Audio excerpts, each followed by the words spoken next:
The previous basket is under review.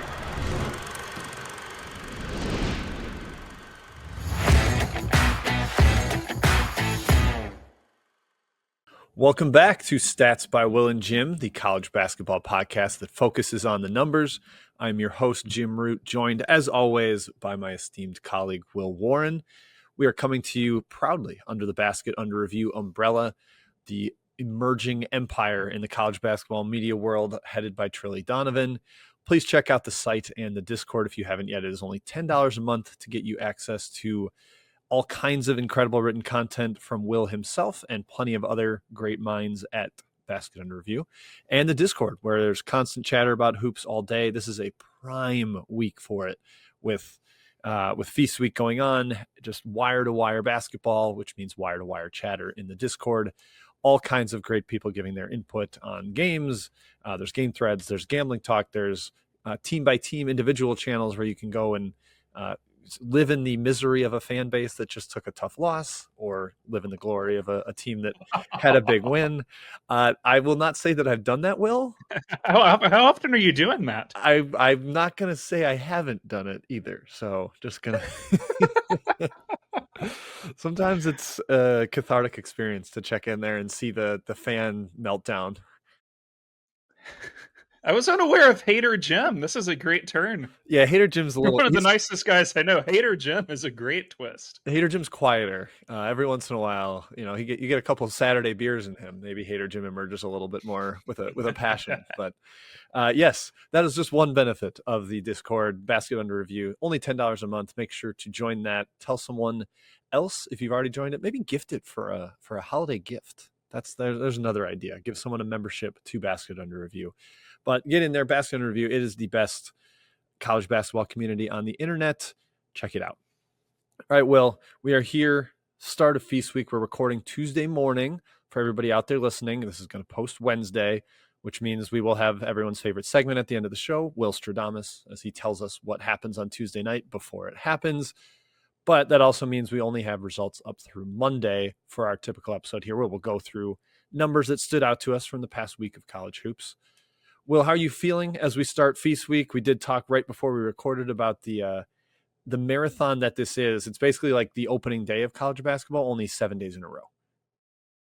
Yeah, I'm pretty tired. I'm not going to lie. This is coffee number 2. This is an espresso favorite. Let's see if I can get it on camera. There you can see the foam.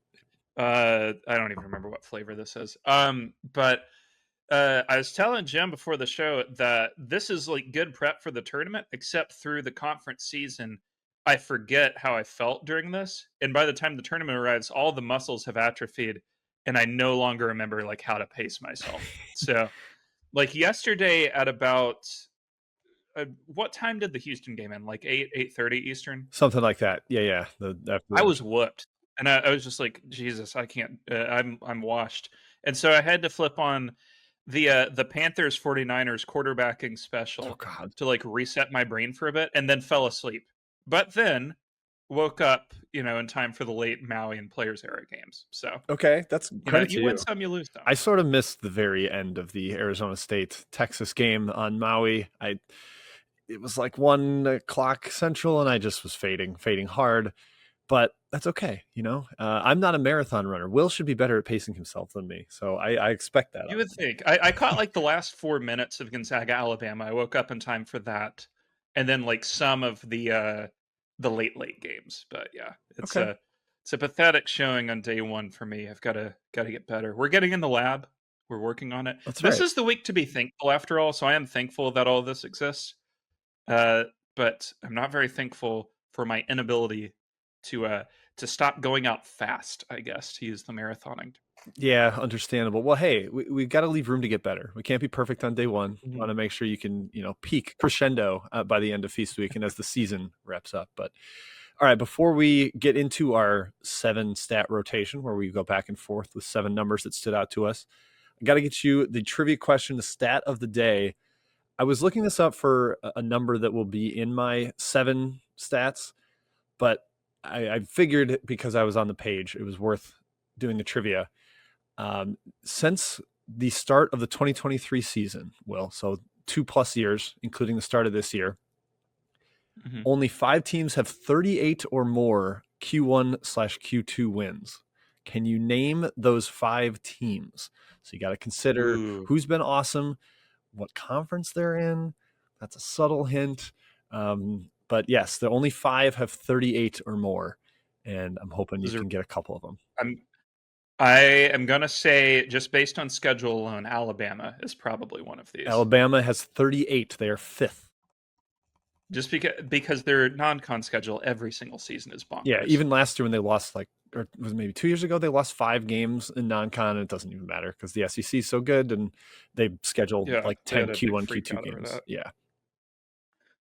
Okay, that's one. So wait a minute. So 2023-24? Yes.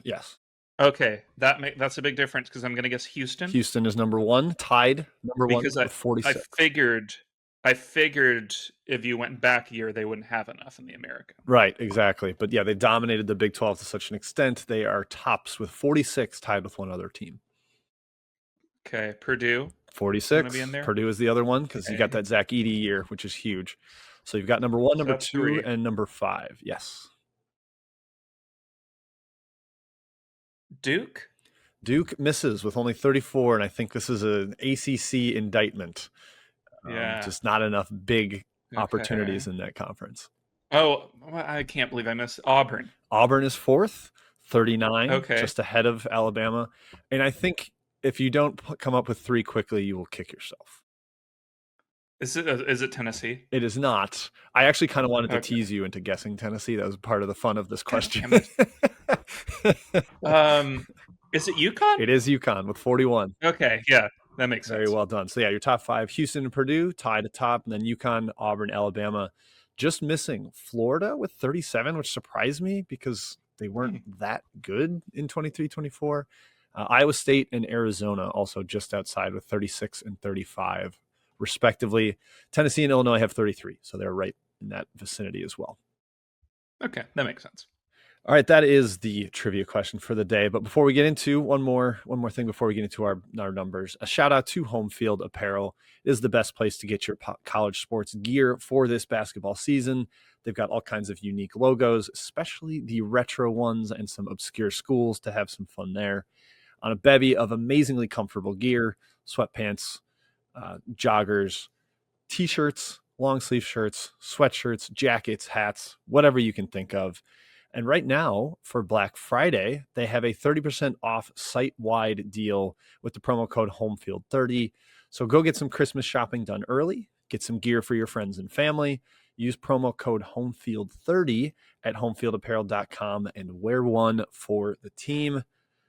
All right, Will, let's get into this. We're going to start with you with your first number in the college basketball world that stood out to you.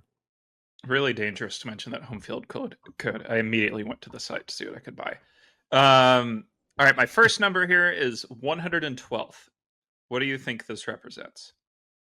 I have no idea. Good. Yeah, it wasn't like the 112th Congress or whatever. With all preseason priors removed, that is Houston's offensive ranking at Bart Torvik. And they play Tennessee today, so maybe I would be a little surprised by this, but maybe that's the fix. I don't know. Yeah. I'd be quite surprised if they blew them out. Couple of culprits. Number 1, first and foremost, free throw rate of 20.7%, which is one of the 10 lowest in America.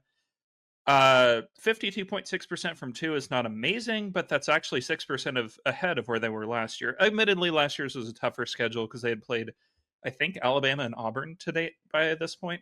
Yep. Whereas they really haven't played like a great opponent. They are going to today while we're recording, but I'm a little concerned. I'm not out on them by any stretch.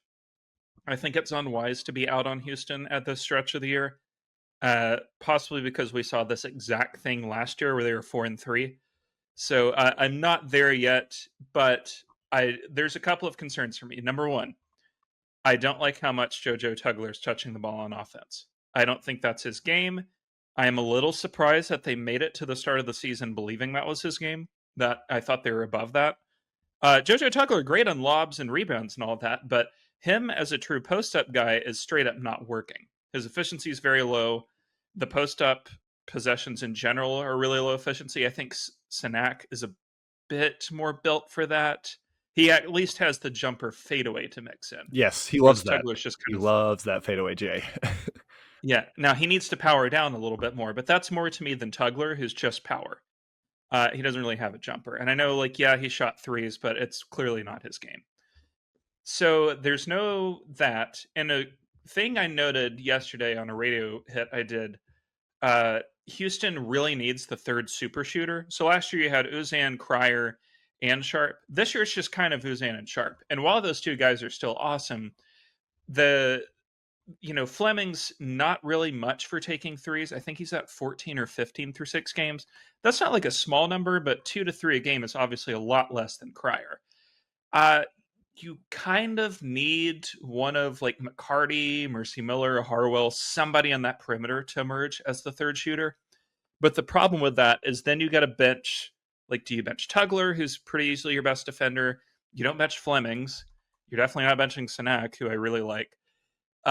They've got a weird problem that they've got to figure out. So what do you feel is the culprit? Or is there an obvious one? And this is just like, this could just be them working through some roster construction oddness, but I don't know. I'm mildly concerned. Yeah, so one of my numbers actually, was 329th. And that's the free throw rate per KenPom. They just don't get easy points at all.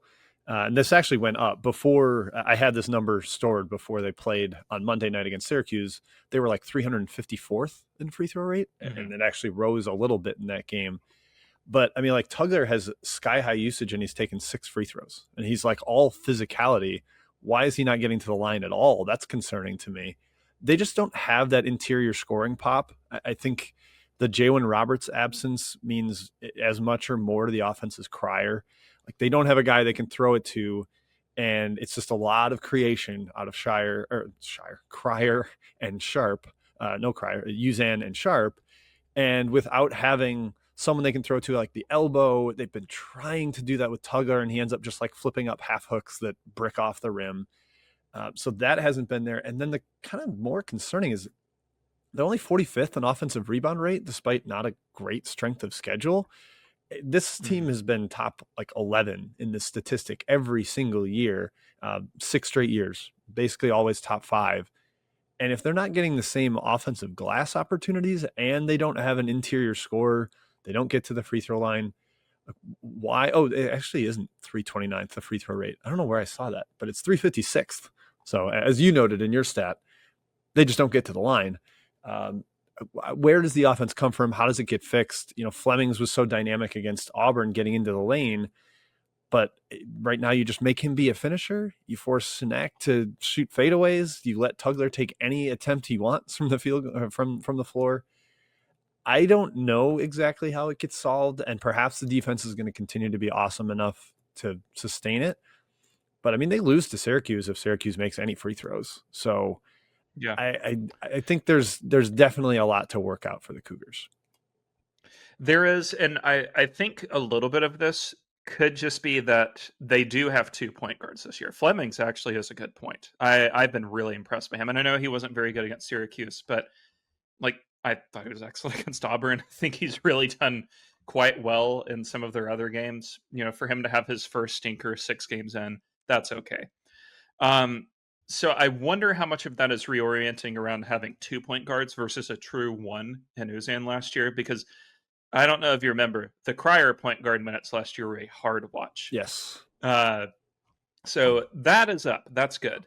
But now you don't have like the true 2 guard. I don't really think of Sharp as a true 2 guard. He's more of like, a fun off ball 1 through 3. Like, I guess you could call that a 2. I don't know that I would.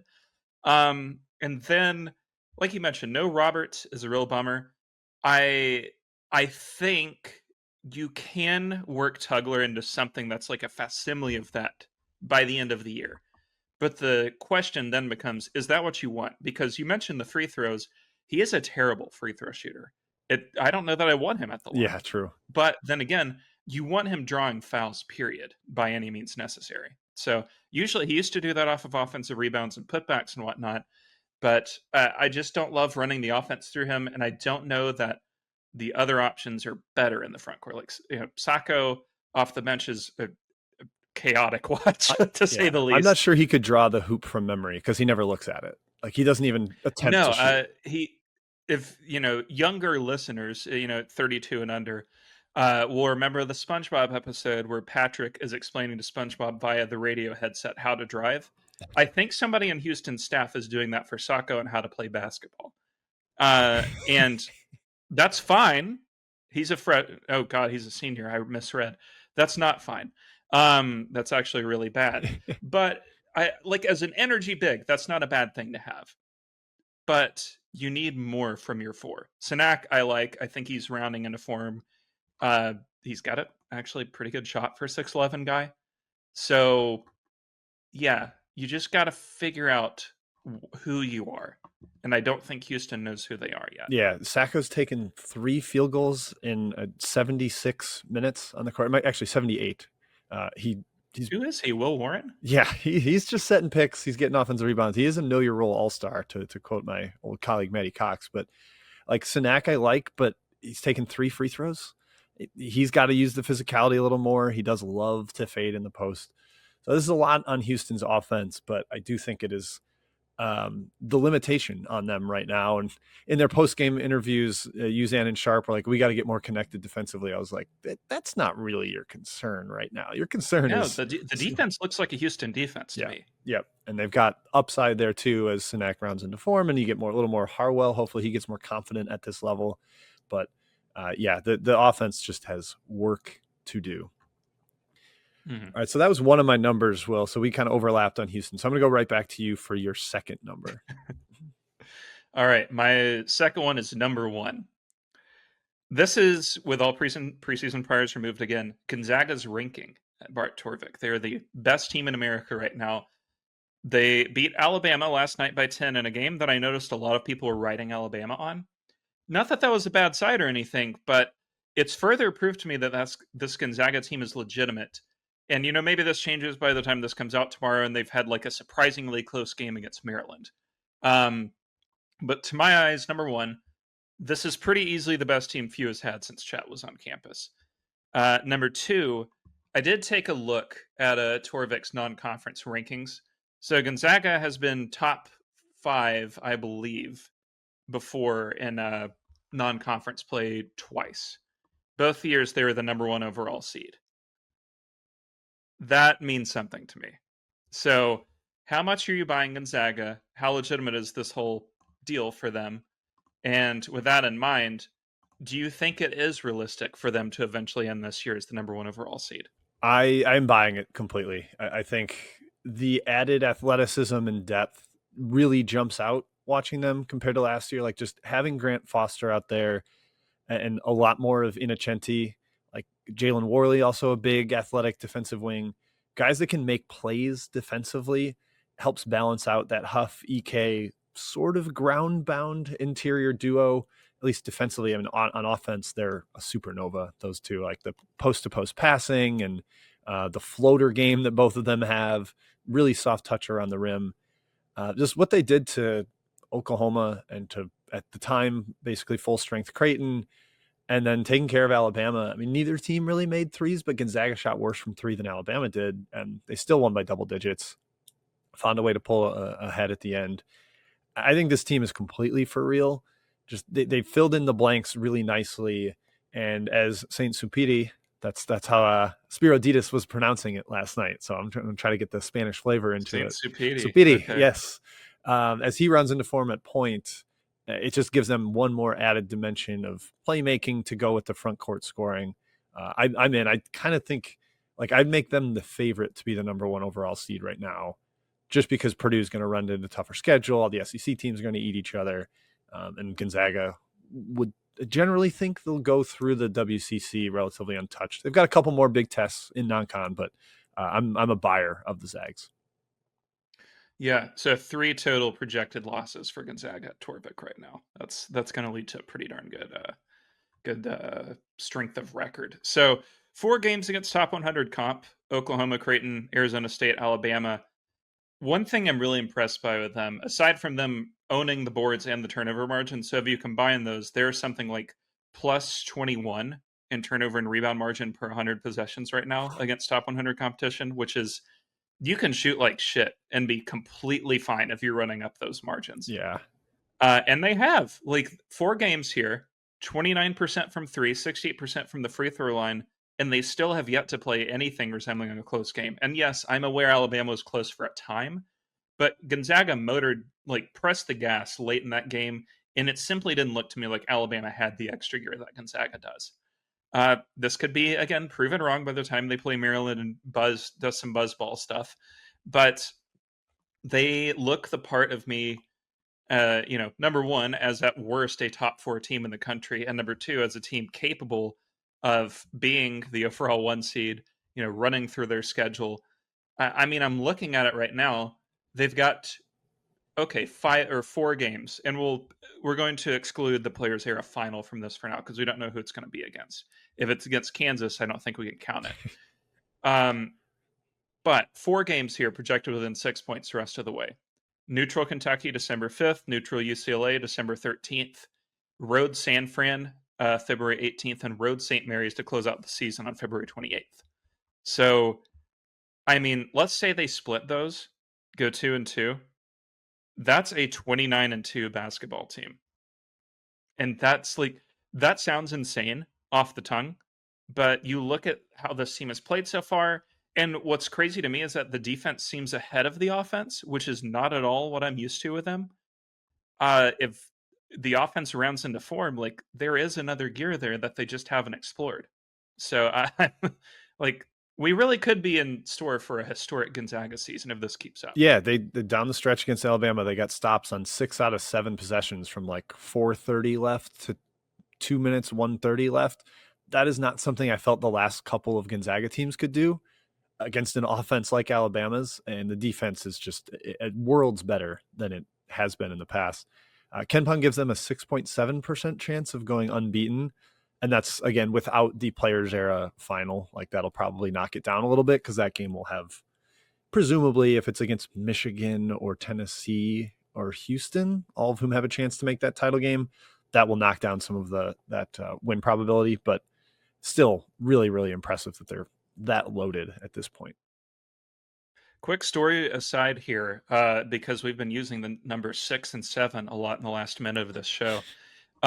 Story number 1, at the DePaul game, they scored 67 points and all the kids went wild. And I was mentally prepping for having to explain to my father this trend. Oh, God. But 10 minutes before that, YouTube TV and Disney announced their, end of war. And my father was deep in an article about it. So thank you, Bob Iger, for saving my father from learning about 6-7. Oh, God. But second story, I was at the Lady Vols game on Sunday. There's cheap tickets, and they scored 67 points.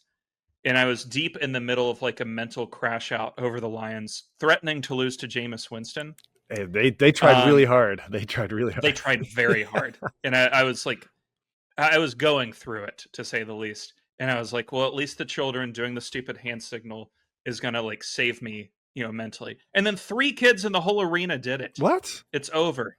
It's over. Oh, man. I thought I saw a lot of it when Houston and Syracuse went to overtime at 67-67. I think people loved that, but no. Okay. It's been appropriated by the olds, and now the kids don't find it cool anymore. Yeah, the kids have moved on. Okay. We're going to learn that 49 is the number next for some reason. Yeah, exactly. And it will be just that for some reason we don't understand. All right. Well, my next number here, shout out to Gonzaga. They're really good. I wanted to talk about this with you. My number is 32, and that's the number of teams in Players Era next year. The presumed, or I believe Jeff Goodman tweeted out, the format is going to be 4 separate 8-team tournaments spread out over 2 different weeks. And then the plan is for the champions of those 4 tournaments to play in the 3rd week. I don't know how they reserve that schedule. I don't know how they set it up. Maybe they'll give every team an extra game in that 3rd week on campus or something. But this is bizarre to me. And I guess I don't really even hate the event. The format, I like it better that it's going to be 18 tournaments instead of whatever the heck this is this year. But as our now colleague Tate Frazier. Jeez, Jim, get it together. Tate Frazier. Yeah, exactly. Is he a cow? Yeah, I don't know. I don't want to talk about it. As Tate tweeted out, these gyms just don't have the juice. The environment isn't there compared to Maui, compared to Atlantis, and that's what really bums me out. Is that these teams travel to this neutral site. We've got a bunch of great fields and good matchups, but it doesn't feel even like on campus. Or like the Lahaina Civic Center is just magical. Even the Atlantis Ballroom has gotten such energy now, and it's a small venue, so you can pack the fans in there. This just bums me out a little bit that this event's going to grow this large and still not have like cool environments. Yeah, I hate it. That's about my thoughts on it, because so for one, like, if you're going to do this in Vegas, which I'm going to leave out my personal opinion of it and just try and focus on the facts here. I watched, I think, 5 or 6 of the play. I'm not going 6. I was wondering if you were going to do it right away. No. I'm 32 and I've got gray in my beard. It's over for me.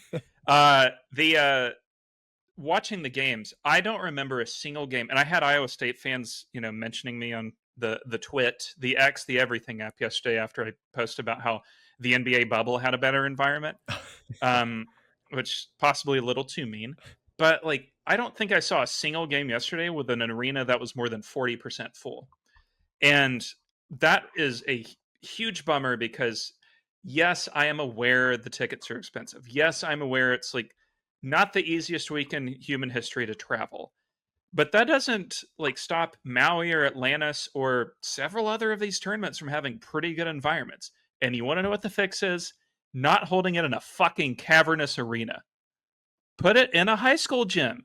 I would love that. What is holding us back from putting this at Bishop Gorman? What is holding us back from putting this at any other Las Vegas area high school? If you're going to do this, and I know like there's probably something to this about like you can't have alcohol sales at a high school gym, is my guess, or like there could be some other travel aspects. I've never been to the famous Michelob Ultra Arena, so I have no idea where it is in Vegas. But I like hold it in an arena that makes sense for this. If you're going to sell these tickets, and I don't know if you saw the ticket prices for last night's session, but it was $125 get-in for an arena that's 40% full. Okay, if you're going to do that, hold it at Bishop Gorman, hold it at a high school, because then $100-something to get in makes sense because there's 2,000 seats. Yeah. And so it's getting dumber because, you can really tell who does and doesn't watch international soccer with these events, because one, we already had this discussion last year with an Alabama State coach saying we should be paid transfer fees. And I'm like, my friend, you should consider the Premier League. Number 2, the 32 team event is just the Champions League. Just do that. Yeah. It sickens me. The venue thing really kills me. Yeah. I'm sure the excuse will be that it's not on the Strip. Like Michelob Ultra is attached to Mandalay. It's very walkable. But that doesn't concern me all that much. Just play them on a friggin' soundstage at that point. Play them at we are truly like as a TV event. Okay, fine. But the way these events are mixed anyway for audio, there might as well not be a crowd. Yep. Yeah. And I want to feel the environment the way I do at Lahaina and the Atlantis. Like, put them in a ballroom instead of these massive arenas. There is a bigger pop for Seton Hall's dunk yesterday to make it a 16-point lead. Yeah. Than there was at any of the Players Era events. Yeah. Several of which had good games that were close the whole way. Yeah. It's like you see decent fan bases on the sides behind the benches, but like the baselines are vacant. There's also still some really good seats vacant on the sidelines. It doesn't do a lot of good for Feast Week, despite the matchups, because they're just not as exciting to watch. And like the defense of this is always like, well, this is not the only event with bad attendance. Okay, the other events don't have great games. They're not shoving it down my throat and telling me to be happy. Yeah, exactly. Okay. I'm sorry that the crowd for like Towson, UC Santa Barbara wasn't great. Not my problem. Yep. Fix it. Yeah. This is my second crash out of the week. The Lions were bad enough. All right, let's move on. I want to get you onto something. Hopefully, you've got a positive number or something we can go to next as your. No, I don't. Oh God. Okay, actually, yes, I will. I'll move one up All to right. be positive. All right, good. 70%. That's Iowa's 2-point percentage right now, my friend. Man.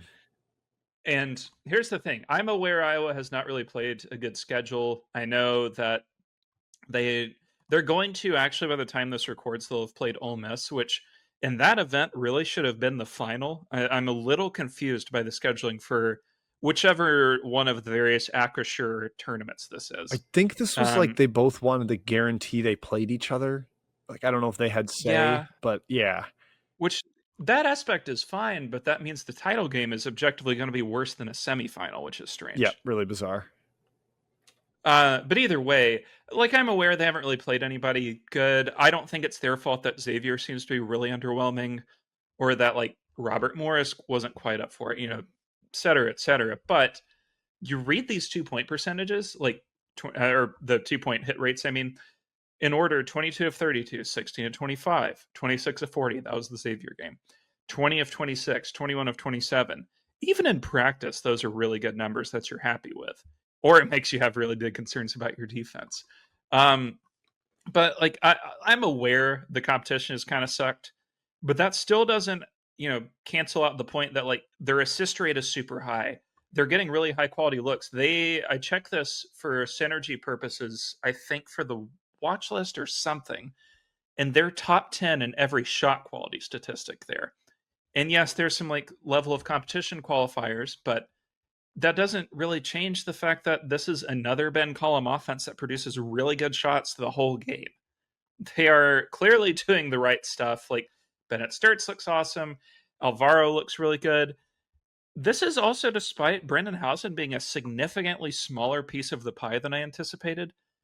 I love what I see from them. I defensively, I don't. I'll admit, like defensively, I think there's going to be some serious athleticism concerns all year long. But they force turnovers. They've basically replicated a Northwest Missouri experience at the highest level, which is pretty cool. So we're going to get a real test, for the Ole Miss game, which we'll find out about tomorrow after this comes up. But I'm really impressed, honestly. And I know they should be winning these games, but there's a difference to me between should be winning and are actually going ahead and blowing out these opponents with great offense. Yeah, doing what they've done against any schedule is impressive. That's kind of what you said, like referring it to practice. Like the way Alvaro has given them such a front court playmaker. He doesn't have a turnover yet through 5 games. Again, I don't care who you're playing against when you also have a 25% assist rate as a front court piece. That's such a luxury, something that McCollum didn't really have at Drake last year, a guy he could play through in the front court. That takes a little burden off of Sturtz. Like he's just got to get the ball over the half court line, and then you can kind of go through Fulguris or run a bunch of different stuff that way. And they're getting tons of great looks at the basket, hence that 2-point percentage. And they're also number 2 in free throw rate, which also strength schedule caveats, of course, but they're drawing contact. That tells me they don't have like the worst athletes on the planet. If you're able to draw some contact, get to the line very frequently. Sturtz is a big part of this, but it's a team-wide thing. They've got I think 8 different guys have taken 10 plus free throws already. That's pretty impressive to me. So they're getting so many easy points, and they did the same thing against Xavier. We'll find out if they can do it against Ole Miss in their second game out in Acrisure. But I believe in Iowa, and like you said, I thought Housen was going to be this like big time sniper for them. And in some games, he can't really get on the court. He's starting to emerge maybe a little bit more into the rotation. I think his defense has probably left something to be desired for McCollum, but I think they're going to be very legit, and they haven't like sped up that much. They did a little in a couple of the bye games, but they're at least not the slowest team in the country with a bullet. They're just bottom 10, like run of the mill slow instead of molasses. And I think that's helping them a little bit too.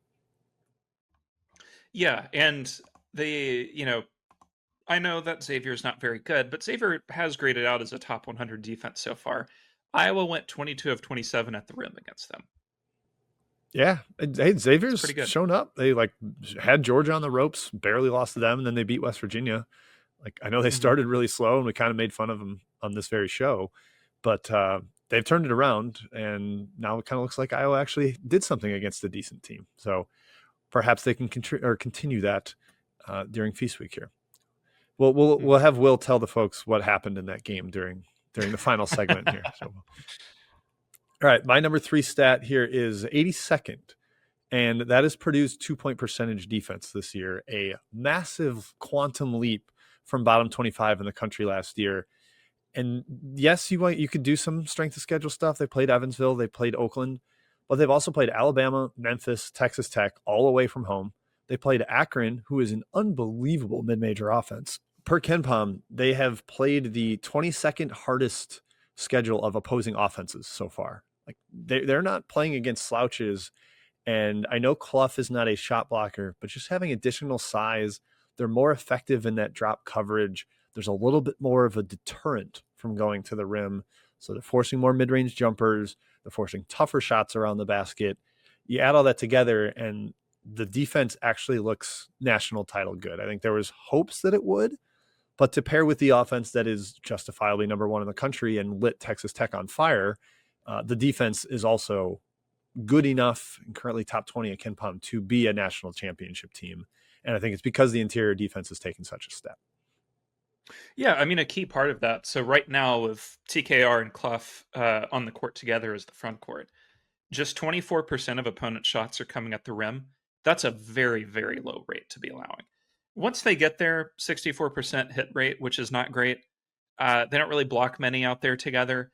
But the size, like you mentioned, is so severe that, not only is the rim rate super low, they're also not fouling much. It's one of the lowest foul rates in America by a starting front court duo. And then you can bring in Jacobson off the bench. And I know people have some very split opinions on Jacobson as a player.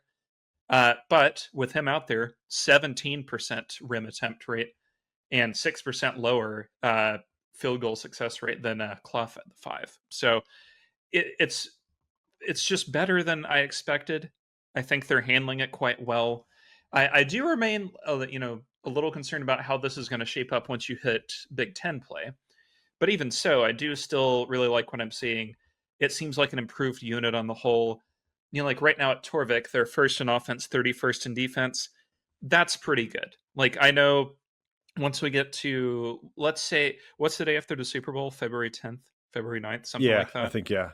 Yep. Okay, so right about then, you'll see your first tweet about teams that are top 20 in offense and defense always win the national title, which is just false. Purdue will meet like whatever metric you need if you actually look at it by that point, if they're still first and 31st. So they're on target. They're looking good. And I mean, again, this is despite them not getting to the line all that much. A little bit of leakiness on the defensive boards. They still have some things they can shape up on. Yep. Yeah, you mentioned the defensive free throw rate and fouling.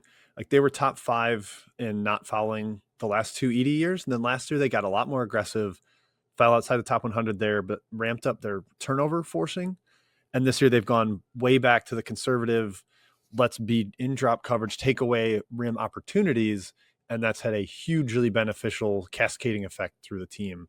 And I think that this is the way Painter's probably more comfortable defending, and it's worked way, way better. So I think Purdue, after what they did to Memphis, I know Memphis competed for a while, but then what they did to Texas Tech, oh my God, that showed you the ceiling of this team. And I think they are every bit as good of a national title contender. All right, back to you, Will, for your 4th stat. This is going to be a really relevant follow-up. 77th out of 79. That is Texas Tech's ranking in rim share right now in terms of total field goal attempts. Oof. Not a huge surprise, given that they were 75th last year. But it makes me worry about them going forward because you don't have Darian Williams to open things up. You've just got a different cast on the whole. I really, really don't want Texas Tech to be this reliant on threes the entire season. Almost half of their attempts are from deep. It's not bad that they're only shooting 35% from 3. That's fine. And they get a lot of offensive rebounds. They don't turn it over. But I am worried about pairing that level of volatility with a defense that simply doesn't seem to have it yet. They've had 2 decent performances. I thought they were okay against Illinois. I didn't think that was a bad outing. And they smoked Lindenwood, so whatever. But the rest of the games have been somewhere between worrying and outright, red flags. The Purdue performance was awful. Wake Forest was concerning. They were really, and I know they were missing a couple of starters, really awful defensively against Sam Houston State. That was the one where I stood up and was like, guys, you got to round into form soon. They have a little bit of a run up before their next decent game to figure something out. Like the next two are New Orleans and Wyoming, which should be easy wins. And then as of now, they're small favorites against an LSU team I don't believe in. I think they'll be okay there. But Arkansas, December 13th, that's worrying. Obviously, Duke the next Saturday, December 20th, doesn't seem like it's a great matchup for them. I like what I've seen from Atwell and Anderson and Toppin, as always. But you got to get more rim gravity. We're 6 games in, and the only player with more than 15 attempts at the rim is Toppin. And he missed a game. It's like... And he missed a game. Yeah, where is everybody else? Like, Lawan Watts, milk carton. 12 attempts. Lawan Watts is on a milk carton. He was invisible against Purdue and pretty bad against Wake Forest. Yeah, we've just got to see more from this offense getting downhill. And Grant is really good at designing that, and I think they will end up being okay.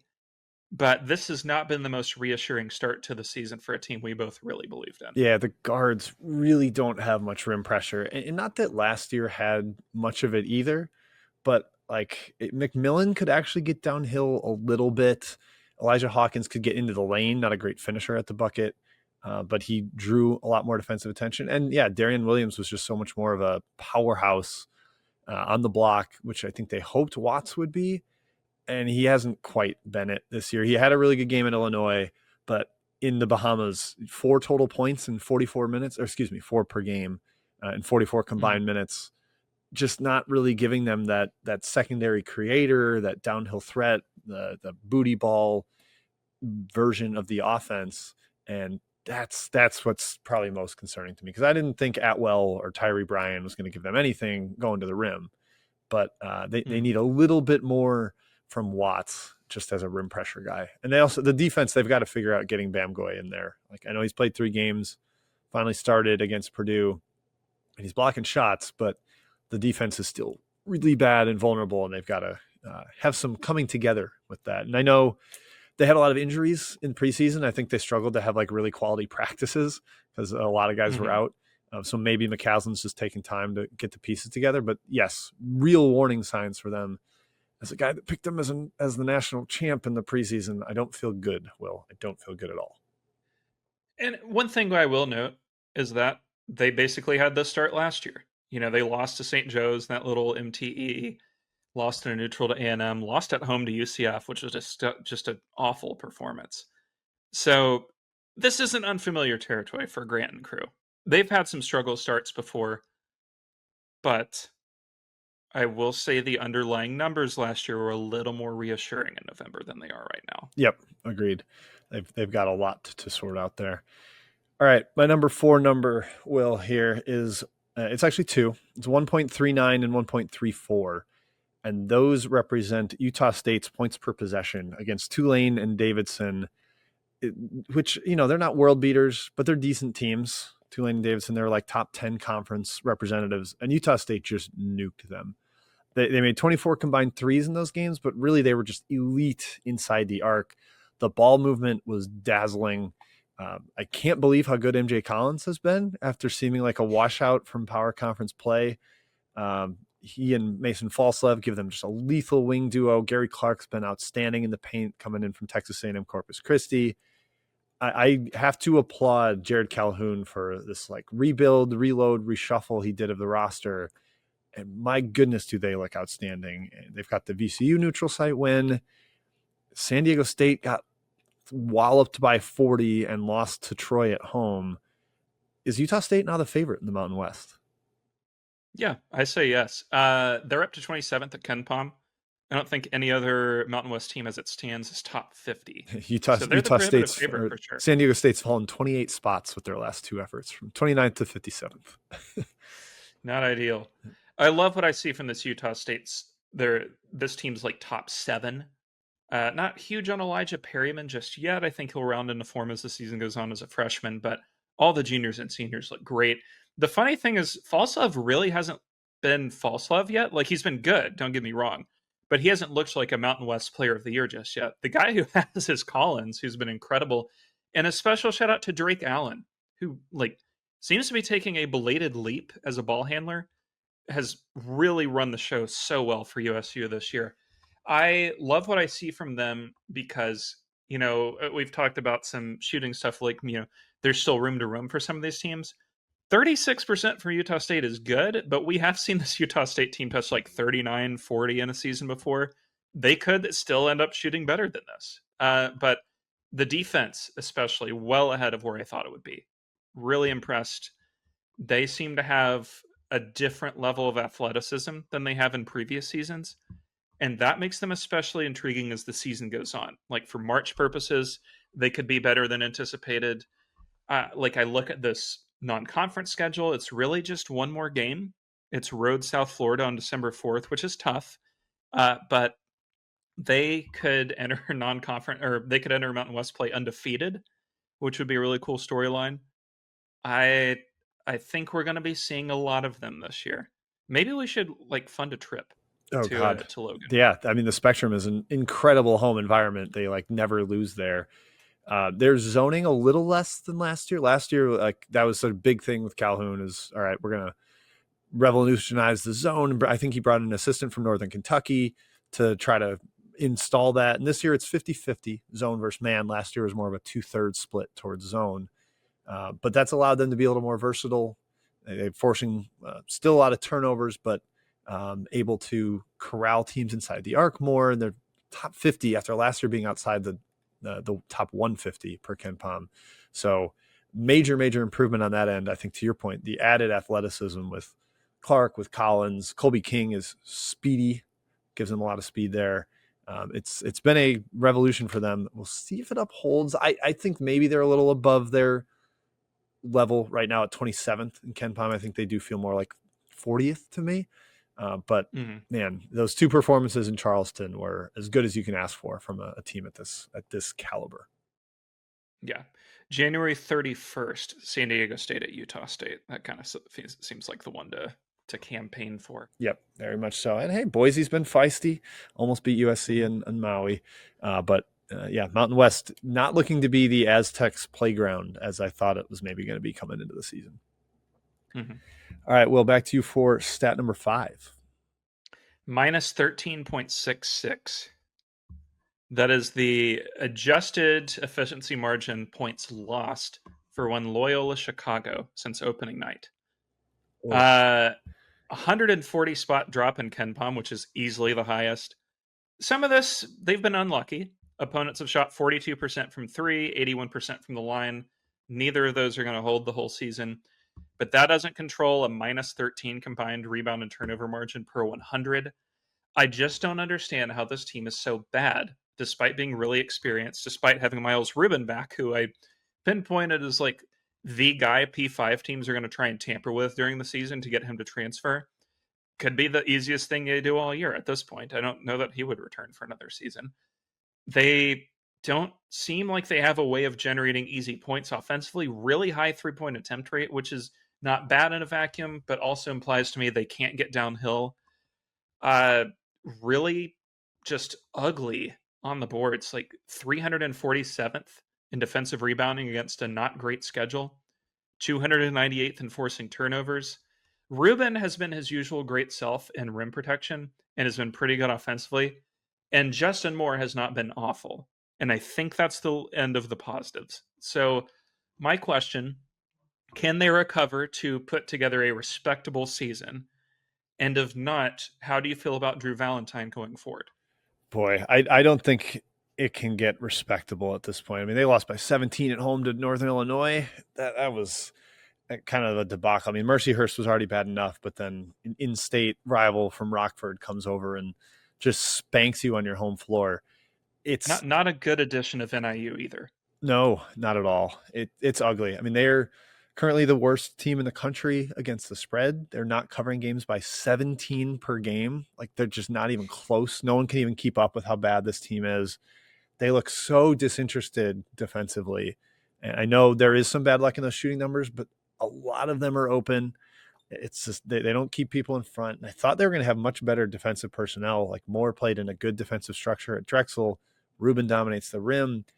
Ola Joseph and Kimani Hunsu, theoretically, really good, versatile defenders.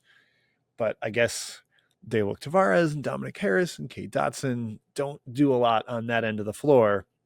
And it's really came back to bite them. As far as Valentine is concerned, it's tough to figure because they obviously had that huge first year with Moser's guys and then the disaster year. And then it seemed like, okay, that was just growing pains, figuring out getting his own culture program established. 2 good years with 48 combined wins the last 2. This year, if it's this bad, I mean, they're now currently the worst team in KenPom in the A10. Like they have the lowest ranking. If they end up bottom 2 or 3 in the A10, you probably don't cut bait yet, but let's make sure to not include him in any Michigan State successor talks for the time being, at the very least. Yeah, hand up, that's on me. Yeah, hey, no, me too. Well, like it is a hard figure out because he's had 3 fine seasons. I would say that they achieved in 2022 with what they had. They were better than expected in 2024, about what I thought last year. But the 23 season was a disaster, and this year's shaping up to be the same. I am sometimes of the opinion, and sometimes not, that disaster years should count for 2. Yeah. So, like, he's kind of edging towards a 4th strike with this year's team. Yeah. I mean, he's kind of already on strike 3, I would say. We'll say strike 2.5. But, I mean, they're favored in 4 games the rest of the way. And I kind of think that number might drop. You could make the argument that this is a great time to buy low. Like they do have like games against CMU, Princeton, Chicago State coming up. They could easily go 3-0 in those and kind of, right the ship a little bit, add some stability going into conference play. But all of that being said, it's really ugly right now. And there's also the chance that they haven't found bottom yet. I feel like they probably have. I think this is as low as it can get. But can you recover is the question. Like, can you get back to a midpoint between your starting of 99th and your current of 239th? Like if they finish, let's just say 169th square in the middle, that puts them at, I think, 12th in a 15-team A10. Or sorry, 14-team A10 now. And that's just not good enough given what they invested, given who they brought back. That still qualifies as a disaster year to me. Yep. Yeah, this team was talked about as a top 3 in the A10, like potential champion, bringing back Ruben, some of the additions that they made from like power conference and just solid portal gets. I don't see it. Like I don't know if I don't see Valentine getting fired, but I think doing this again, a complete debacle, descent to the bottom of the league. I'm fully shaken on faith and whether it's going to ever really be the right fit there at Loyola. I don't know if it would be a firing, but it would be a like reset the clock somewhere else here.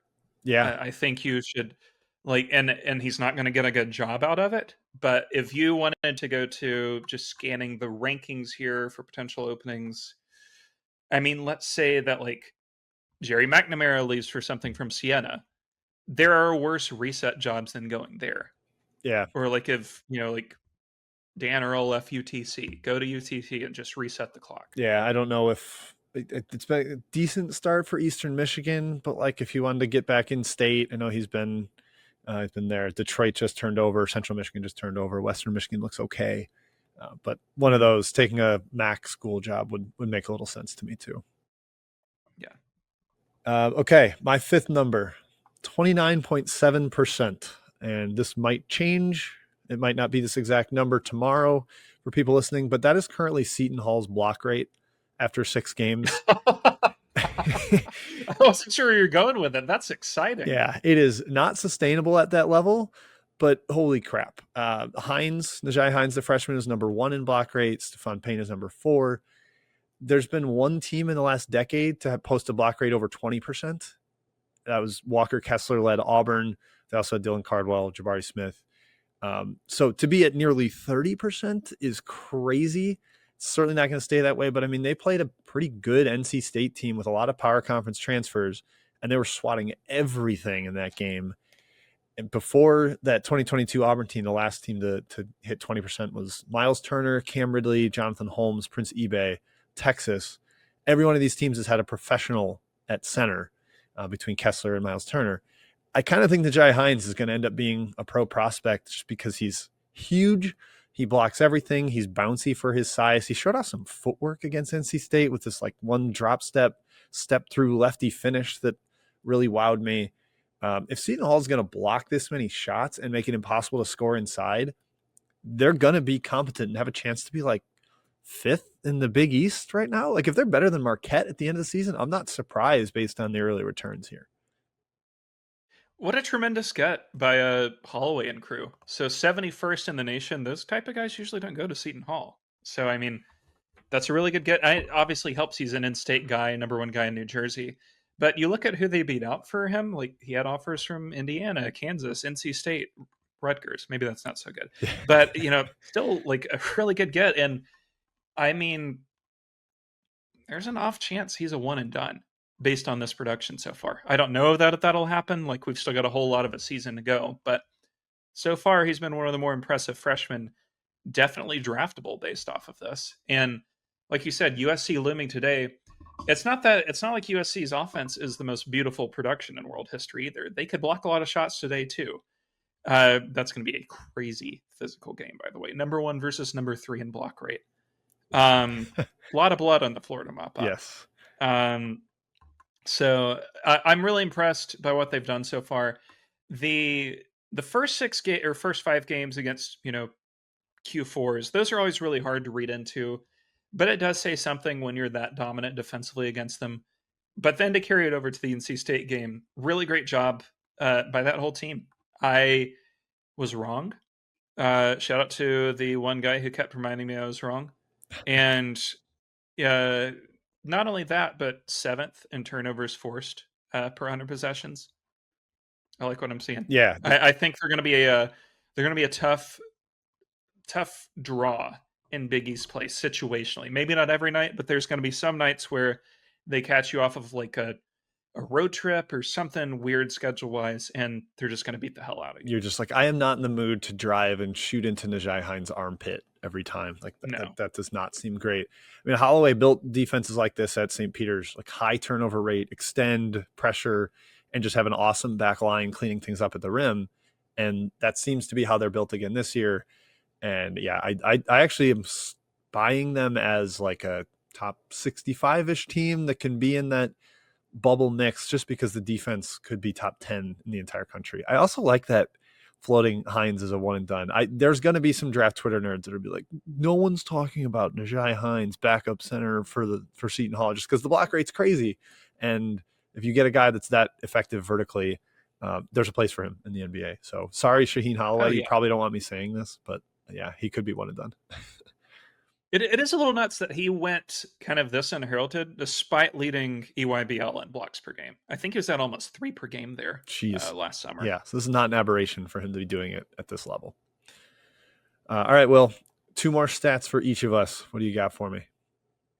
Well, we had a negative A10 stat, so we got to go positive here because I've been high in this conference all year and I'm not stopping now.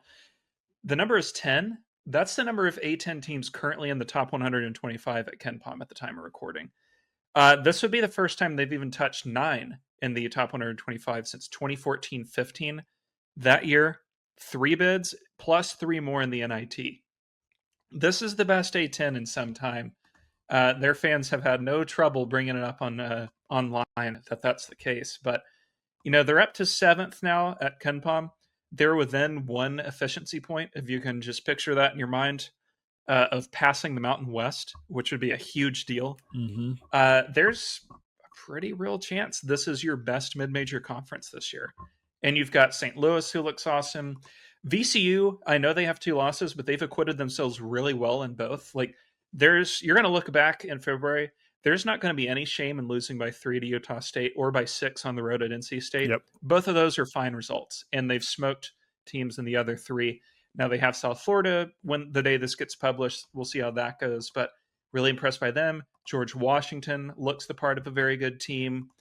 I mean, Dayton, I feel like every year we have the Dayton conversation with their fans of like how good or how bad they really are. We'll see. But like George Mason undefeated, Richmond undefeated, the Bonnies undefeated. This is a good conference. Yes. They're going to deposit multiple teams in the NCAA tournament. Yeah, deservedly so. I mean, even Fordham bounced back from like a season opening semi-embarrassment. Lost to NJIT. They punked LIU, who's actually been really good in non-conference. So I'm buying the A10 as well. It's funny, like if Loyola Chicago had just never joined, they'd be even better right now because they wouldn't have that anvil weighing down all their numbers. But there's a lot of competence in this league, and they can pick up a few more wins here in Feast Week. George Mason's in a decent event. St. Bonaventure's got North Carolina on Tuesday, the day we were recording. So there's potential to keep improving here. And I buy the teams at the top. I think George Mason is like really good. I've vastly underrated them. Generally just, the SLU, VCU, GW top 3 is terrific as well. So yeah, shout out to the A10. Tony Skinn just has it. He's just got it as a coach. Yeah, I would. Sometimes you just know. Yeah, I'd love to see it if how the Providence fans would react if they hired another George Mason coach. But they're pretty smart. I think they'd be okay with it. They wouldn't be like, oh, X on George Mason. Yeah. It would be like, LSU attempting to hire Marcus Freeman or something. Yeah, and then be like, oh, we can't have him. We can't have him. We just hired the Notre Dame exactly. No, I like what I'm seeing here, and a real special shout out to Richmond. So they haven't really played anybody yet. I mean, depends on how you feel about William and Mary, I guess. But beating VMI and Gardner-Webb by 30 plus does not look impressive on paper. Like in a vacuum, you wouldn't care. But this is the same Richmond team. They didn't have a single win last year of more than 13 points. So they look way, way improved. That's a team that's headed in the right direction, looks very strong on the boards, which is a nice thing to see for them. This feels like Chris Mooney's best team since the 12 seed that beat Iowa. So I think we're going to get a lot of those A10 teams this year. It's like, it's their best team since X. It's their best team since this date. Like the conference as a whole just feels up. Yeah. Thanksgiving Day for Richmond taking on Furman, who's been like kind of a disaster this year. That could be another like announcement of Richmond's legitimacy. Oh man, Richmond at Belmont on December 3rd. That's a good little game. I feel like you're going to make your way to Nashville, aren't you? I might have to. Yeah, there you go. Belmont's got a cool little arena, cool little campus. Oh yeah. I think Kai visited there and said he was really impressed. All right, my number 6 stat. It's negative 31.1, and I'm going to contextualize this because I don't want it to be a total negative. But this is Dillon Hunter's net rating for Clemson so far. He's in the 4th percentile. Now, last year, he was plus 16.9, 94th percentile. And I think some people that were higher on Clemson this year were like, well, look how good they were when Hunter was on the floor. So this isn't really to indict him. It is to say how good their freshman guards have been. Ace Buckner, Zach Foster rule. Like watching them eye test wise, I was so impressed by their confidence, dynamism, ability to get downhill, create for others. I think last year's Dillon Hunter rating was a little fluky.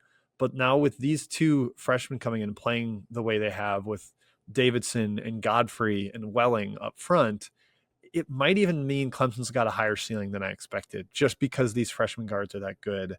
I just got to tip my cap to them, Will, because they've made Dillon Hunter, the veteran starter, not irrelevant, but like they're almost better when he's off the floor at this point. I mean, they really might be. And I think it goes, like there's some flukiness with the net rating there. Yeah, but some of these do matter to me. Like they take 4% fewer mid-range 2s when he's off the court. Their rim rate is a lot higher. They're a lot better at rebounding when he's off the floor. They get to the line a lot more when he's off the floor. It's not to say that he's a bad player, but he might just not be two-way impactful like we anticipated. And like you said, these freshman guards really seem to be sort of taking his role and running with it, which elevates the Clemson ceiling for me. Because preseason, I kind of thought they were going to be in the bubble pretty much the whole year. But maybe it's just that I'm stupid for doubting Brad Brownell. I do actually think we're going to look back towards the end of the year and say, hey, it was actually impressive they beat Georgia on a neutral, because Georgia seems to be a little better than anticipated. Yep. West Virginia is not a bad team. The Georgetown loss, I think, will age well. That's not a bad Georgetown team whatsoever. They're going to be in the tournament mix. Yeah. We're going to find out more about them coming in a week when they play Alabama on the road, then followed by BYU in a neutral.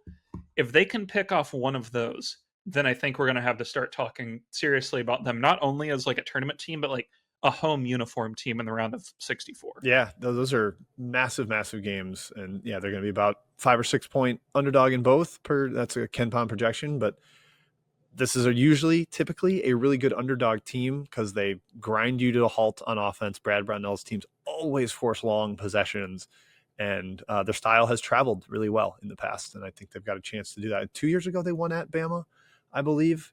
They won 85-77 at Bama 2 years ago. So I'm not counting them out to potentially do it again this year. All right, your final stat, Will. I'll set the table for you there.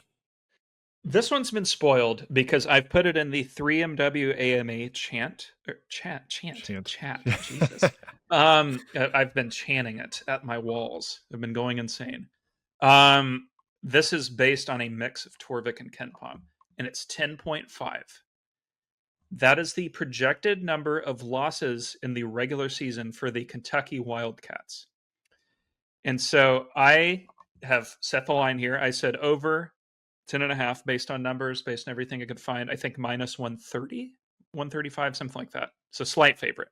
Under plus 115 or 120. It wasn't like a huge difference. So about 50-50 either way, with a slight edge towards more than 10.5.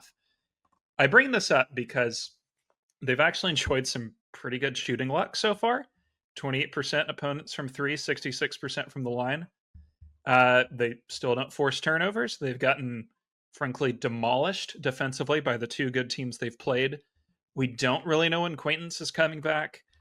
It still seems really touch and go with Jalen Lowe. I have not seen anything definitive in either direction there. Yeah, the reports. But we're going to assume that we'll assume he remains out for some time. Yeah, probably not the whole year. Reports yesterday were that he practiced but non-contact skill work. Like, I don't think the shoulder's ready for full go by any means yet. Usually that means we would say 2 weeks at least. Yeah, I don't know. They're calling it day to day, but I'm like, if he's not playing with contact, it's not day to day. That's not right. No, that's week to week. Yeah. That's like 15-day DL. Yeah, whatever. Exactly. So let's take that into consideration, because within the next 14 days, they play at home against UNC and in a semi-home game in Nashville against Gonzaga, which is, if you've ever been to Nashville during the SEC tournament, that's a home game, basically. Kentucky fans really do show out for that. We'll see if they do for this, but I'm just anticipating they probably will. They need to at least go 1-1 at minimum. If they go 2-0, then we'll upgrade the projected record. But I present this number to you because you're, I believe, a voter for the under. I am a voter for the over because this schedule in the SEC is way tougher than I anticipated. Like, the last projection I saw, they will play 6 of the fellow top 8 SEC teams on the road this year. And I think they only get 2 of those at home as a return. So they've really drawn the short end of the stick with the SEC scheduling. Yeah, looking at it, you get Vandy twice, you get Florida twice. Those are 2 incredible teams. Tennessee twice, like all top 15 KenPom teams. That's brutal. That is a really tough draw. They've only got Alabama on the road. The one hope for me is that by the time some of those games roll around, you do have a healthy Jalen Lowe, who I think matters. Just his creation, kind of a little bit more calm on the ball. He's a great passer, really knows how to set up their big men for lobs. Quaintance, I don't know what to count in there. I've been a skeptic of his availability basically since he committed, since his entire recruiting thing was like, oh, he'll be ready to play in September. It's like, no, he won't. He's a 6'11" guy with a torn ACL. Those guys don't take 6 months to come back from that. But I think they will look a lot better in SEC play. And so I am taking that under, perhaps on the rogue doing so, just given the schedule concerns. Pope really went out and put some tough ones on the slate. But I think they'll be okay in SEC play, and we'll just barely stay under that 10. I'll say they end with 9 losses before the SEC tournament. I am an 11-man myself. I think 11 or 12, which it's not going to be necessarily a bad result because of how tough the schedule is, but it is going to, like, when I put up the sucker bet thing in the preseason, my thought was, 2 of these teams are going to finish unranked on average. Thought Kentucky would be one. I'm still thinking St. John's is most likely the other, but Texas Tech, I don't know. Yeah. We'll see. But They really need to. We'll call this like a sliding fly ball because 69%. That's not an easy catch. Let's say like that's like a soft fly ball to the left, and you have to slide to get it. They got to field that appropriately and not drop the ball against North Carolina. Gonzaga is like a tough grounder to your left. We'll see if they can field that. Yeah, that one's I don't have a lot I don't of feel good about that matchup at all for them. Gonzaga right now. has so much more of a sense of who it is at this point compared Mhm. to Kentucky, who's like, all right, what if we try this lineup? Maybe, I don't know. So that experimentation scares Yeah, me. that's the feeling I actually get from Kentucky, and I talked about this with Trotter over text. Is that weirdly they feel like a Rick Barnes team to me, which is not how it should be when you're coached by Mark Pope. Because like the offense doesn't seem to know what it's doing. Defensively, I do think outside of the two blowups against Q1s, they've been fine. Like they've mastered demolishing Q4s, which is a Barnes thing. And I think like once they have their rim protector back, things will be okay on that end of the court. But this looks like an anti-Pope roster, which was what I was concerned about in the preseason, and kind of seems to be coming to fruition a bit here. Yeah, just a little bit, kind of like when Shaka was recruiting 5-star centers at Texas. It was like, that's not who you are. That's not who you You're are. putting square pegs in round holes. And yeah, Pope should be emphasizing skill. Maybe last year he was frustrated with the lack of defense, but it hasn't really worked this year, and they don't have quite the shooting barrage to offset some of the herky jerkiness on defense. I do think, to your point, though, they really should win 22 games based on the dollar figure for this team. You don't want to be at over $1 million per win. Yeah, exactly. I think you got to win at least 22 in the regular season to be okay. I think that'll it just opens you up to so much criticism when that's out there. It's bad. But, all right, my last number here, Will, and this circles back to the trivia question about Q1 and Q2 wins. But since he took over at Notre Dame, Micah Shrewsberry is 9-31 in Q1, Q2 games. For reference, Boston College is 8-31. Like they're basically Boston College against good teams. This is kind of a crisis. They don't feel like they're getting any better. They got Kansas without Darren Peterson. Jaden Dawson played 4 minutes because he hurt his wrist dunking in warmups. And Notre Dame still couldn't take advantage, still lost by double digits, and were down the whole way. Like, I don't think they even tied it up once. Maybe I don't think they cut it to a one-possession game in the second half. I know they've struggled in the portal with the academic stuff. It's harder to get real impactful guys in there. But I don't know that Shrewsbury's son has developed all that much. Burton's still kind of the same guy, a little bit limited because of his size. And it doesn't feel like they're going anywhere. Just kind of a treading water around 70th, 80th, 90th. And I don't know that there's all that much upside with them. And I know there's real frustration in the Discord from Notre Dame fans, and I'd imagine it's like that in real life too. Yeah, I mean, it's not super shocking to me that they're not a very physical team because I know Jalen Pickett, all that, but like they didn't rebound at Penn State at all either year. They don't force turnovers, which is pretty consistent with how he elects to play defense. Those Penn State teams didn't get to the line either. It was mostly that they just shot the hell out of the ball that second season. Yep. And we've yet to see a Notre Dame team with plus shooting. Last year was like kind of in spots getting there, but I mean, I think it's a bad sign. There's a lot of bad signs here, but like barely turned it over yesterday against Kansas. Kansas shot 6 for 20 from 3. Kansas just barely above 50% from 2. Nothing amazing. And it still never felt like Notre Dame could win that game. Yep. I know that it was close, but it felt like Kansas was just better, which is okay in a vacuum. Like you expect Kansas to be better than Notre Dame in any year. But when you have this many opportunities and you can't pick off one, it's concerning. And it gets to he's obviously not as good as this, but it actually is getting to the point that it got with another former Penn State coach as of like 3 weeks ago, Mr. James Franklin, where, okay, that's great that you keep, knocking in the empty netters against these Q4s and you take care of business largely against Q3s. To get yourself on the map, you need to win some big games. And Notre Dame just like can't get over the hump. Like it would be, I mean, I want to hear from you because you're a Mizzou fan. Would it really be that meaningful if they beat Mizzou next week? And I'm not saying this is a diss, but rather that is like, we're expecting Missouri to be roughly like an 8 seed in the tournament. Would it be really that meaningful for Notre Dame to win a home game? Yeah, I had like additional. I was like, I don't care if they beat Rutgers by 100 today. That's not even a Q2 game. No, but that might be a Q4 game at year's end. I wrote, of course they'll beat my Missouri Tigers on December 2nd, and that'll probably get thrown in my face here by Irish fans. But I think it would be meaningful just because they've got to get one of these games. Like you need to feel like, all right, you brought in Burton and Shrewsberry as freshmen, started them right away.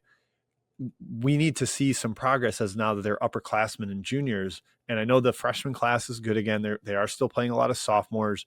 They basically only have one senior in the rotation. It's Carson Tout, who just rebounds and kind of like Khalifa Sacco doesn't really look at the hoop.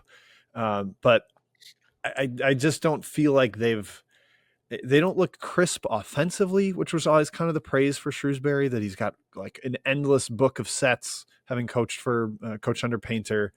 And I know they didn't make shots against Kansas and they played Ohio State close on the road, but I'm not like celebrating about you almost beating Jake Diebler.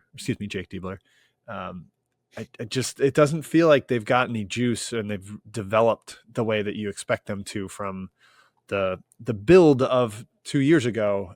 It's kind of falling short and stumbling now. Yeah, and they have been a little bit unlucky in these two top 50 games they've played, 21% from three. But a function of that is they don't really take many threes in these games. They don't really seem to chase the three-point line at all, which is, to me, like when you're the underdog, that's just the easiest way to find variance to win these games. And they kind of seem comfortable functionally being Wake Forest North. That's they're starting to remind me a bit of that. Yeah. Where it's like you beat all the bad teams, which is fine, and not always by huge margins, but you can't get over the hump. And so as of now, they've got 9 games left against what we think will be Q1s, roughly. So I think Missouri's going to be a borderline case. Virginia's probably a Q1. Duke's definitely a Q1 at home. Then you have 6 on the road against top 75 teams. I feel that at minimum, you should win 3 of those if you're serious. And really, to catch up on lost time, you probably need to win 4. But I don't feel like either of us expect they'll win more than like 2. And it would be the 2 home games against Mizzou and UVA. Yeah. Funny thing you mentioned this, because the ACC is such a weird schedule and it's giant. You know the one ACC team that Notre Dame doesn't play? Is it? Oh, it's not UNC. No, you just said them. Wake Forest. I did? Yeah. Wake Forest. Oh, Wake. Wow. Yeah. Wake, and maybe Wake's like graduating from this class after the game-winning, full court play, the pacer play to win against Memphis down in the Bahamas. Perhaps they've passed this mantle of can't win the big one on to Notre Dame basketball. So the good news for them is that they have Torvik, they got a 72% shot at beating Rutgers while we're recording this, which I think is an undershot. It's probably more in the 80 to 90 range. So they will draw a decent team on day 3 of Players Era. That's I would say a guarantee, but a very strong likelihood. So they'll get another shot at like a Baylor or a Creighton or somebody like that. There's a decent like the Players Era rules and tournament seems to be just at the whims of the organizers whenever they feel like it. So maybe they play Tennessee, who knows? Yeah. But I mean, we'll see. But it's still like you could just name a team that's in the top 50 and you would be like, do I really think Notre Dame's going to win that game? Like on paper, I like them. I feel like they could, but yeah, probably not. Yeah. I thought with Kansas down to like its star player and another solid guard that they'd have a chance, and they just never really did against Kansas. So, well, I mean, it was, I'm looking right now at the box score. So 55-51 KU with 8 minutes left. At any point of that, did you feel like KU wasn't eventually going to win? Not at all. I watched like the entire game and was like, yeah, Notre Dame's not getting over this hump. It's not happening. No. Yeah. All right. Well, Shrewsbury's got chances to redeem himself, but color me a little pessimistic, and long gone are the days where I was like, oh, he might be a top 5 coach in the ACC. It's just not the case. All right. That is it, Will, except for our normal segment of here's what happened on Tuesday night. You got to continue wowing the people. There's a lot of games. I'm not going to make you talk about all of them, but maybe give me 2 or 3 outcomes that you enjoyed seeing. Well, I really enjoyed seeing Tennessee defeat Houston 63-62. I think Kelvin really wants his team to lose because he's mad at them. Yes. So kind of seems like that's coming. Wasn't super shocked by Iowa State beating Creighton by 13. Creighton just kind of seems like they've got some problems that they got to work out. And got a big congrats to two teams for locking themselves into as I understand it, the Players Era title game based on point differential here. Michigan by way of beating Auburn by 7, and Gonzaga by way of beating Maryland by 23. So a couple good results there. Our big upset of the night, me, because I stayed up for all of this. Now that's the upset. You know what? Secret thing I'm really excited about, Will, is that the Maui nightcap is Chaminade. I don't need to really count on staying up for Texas Chaminade as the nightcap. Though Texas has lost to Chaminade before, if you recall. Oh, when was that? I think it was Barnes' final year. Okay. So Texas has, maybe it was a Shaka team, but they have lost to Chaminade before. And Chaminade was up, I think, 20 at one point on Washington State, up 11 at halftime, but ended up falling short in that one by we came so close to an Arizona State Chaminade semifinal. It would have been epic. It would have been just fantastic. All right, that wraps it up for us here at Stats by Will and Jim. Thank you to Trilly Donovan for the Basket Under Review platform. Thank you to Corey Aldis behind the scenes for the editing. Shout out to Homefield, our sponsor, and thanks to Sam Fryer for our graphics. Thank you to you, the listeners, for tuning in. We'll be back again next week, hopefully with some feast week hangovers to discuss, but lots of basketball between now and then. So we'll be paying attention. We hope you are too. We'll see you again in a week. For Will, I'm Jim. Cheers.